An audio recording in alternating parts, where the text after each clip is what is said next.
Welcome back to my YouTube channel and to my third video in the series on intentions. How to get it done. We started out by talking and admitting what we really want, and then acknowledging and recognizing our own patterns of thought, of speech, of feeling and action, and then choosing which ones to change and which ones to keep. So I'm going to assume that you've chosen something that you want to change, and I'm going to tell a story to you about how I managed to actually do that in my life. My eldest son was diagnosed with chemical depression when he was in high school, and it was quite a struggle for he and I and the rest of the family, as he had to learn to do things in spite sometimes of his own body chemistry.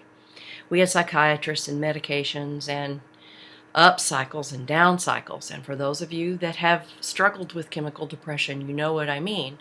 And I'm just going to reveal here that I too have struggled with it.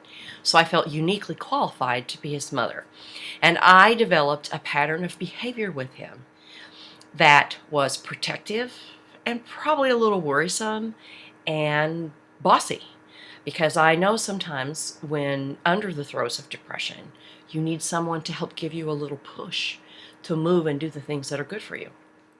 Well, he graduated high school, went away to college, and the cycles of depression then became more emphasized. The ups got better, but the downs got lower, and we began this cycle of things are great, and to I'm not going to be able to do this, I have to quit, back and forth and back and forth. And when he would get down, I would go into his life with all of my patterns intact, and I would speak to him about depression, and I would tell him what he needed to do, and I would go see him when he needed the company of someone. And I finally realized as we entered his junior year of college that he and I were on this cycle that was repeating and repeating, but we really weren't getting very far, and that what I was beginning to feel was a lot of not only frustration, but fear and worry and concern for him,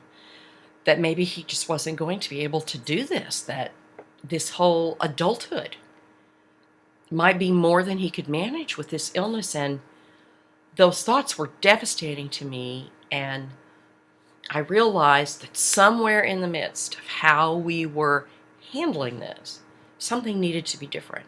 And one day I was sitting in my car, and a song by Evanescence came on, and I heard the song lyric, "Don't try to fix me, I'm not broken." And suddenly, clarity just came across in front of me, that my son would never be well as long as I expected him to be broken. On that day, I decided I chose a new pattern. And the first thing I did was eliminate all the words of brokenness out of my conversations with him, like, "This is how it always happens," or "You always do this," or "It's just the illness, this is how it's going to be," or "The medication isn't working." I mean, all of those things I had just been saying and saying and saying. I tried to eliminate them. Then I tried to reframe the way I spoke.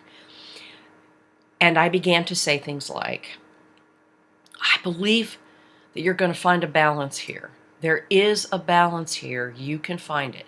I know you have the strength. I know you have the skills. You have so many talents. You have so many gifts. This is going to seem like forever until you get past it, and then you're going to look back and be so proud of what you've managed to manage." Well, and then something amazing started happening to me as I changed my language about him. My thoughts about him started to change, and I began to recall his gifts and his strengths and good memories of him, and I began to think about what parts of his strong personality would be of benefit to him in this journey, and I began to tell him I was proud of him.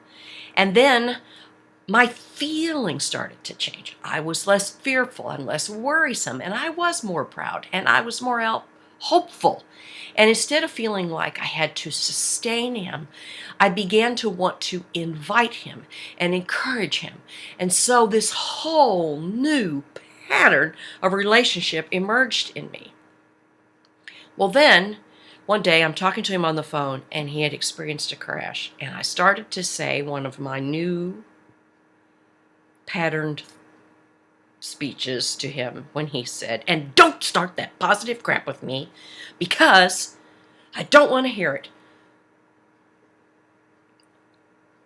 Remember when I said in video 2 that when you wreak a change in your life, it doesn't just affect you, it affects everyone around you? Well, goodness gracious, he was not very happy with the changes I had made in dealing with him because he had come to expect me to treat him as if he was broken. Well, in that moment, I was standing at a crossroads and I had to make a choice, and I did. I said, "I am your mother. I do not apologize for believing in the best of you and hoping the best for you. This is where I stand, and this is where I stay." And I think he kind of hung up on me, and we fought some more, because just because I changed my pattern doesn't mean he'd change his pattern. But it was the beginning of a better journey for he and for I. And now he is managing his life and his illness and a lot of other things. And I do not fear for him. I encourage, love, and respect him for who he is and what he has going on in his life. Those kind of changes take a lot of energy and a lot of work, and we have to be prepared for people to come right back at us and tell us, "I don't want any of that change." But if we are determined to break our own patterns, we're going to see a cascade of change that involves our thoughts, our feelings, our actions. You can start on any one. You can start on your words, you can start on your feelings, you can start on your thoughts. And then those changes are going to bubble over into the lives of people around us, and some people are going to embrace that change, maybe after a while, and they're going to start to feel that in their own lives, and some are going to reject it, and we are going to have to come to the point in our path where we stand and stay. But this is choice for me.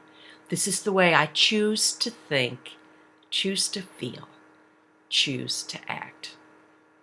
And in that moment, we begin to use that creative magic of intention, and we begin to form around us the world of our vision.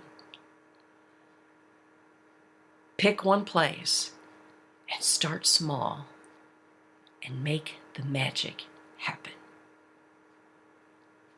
You take care.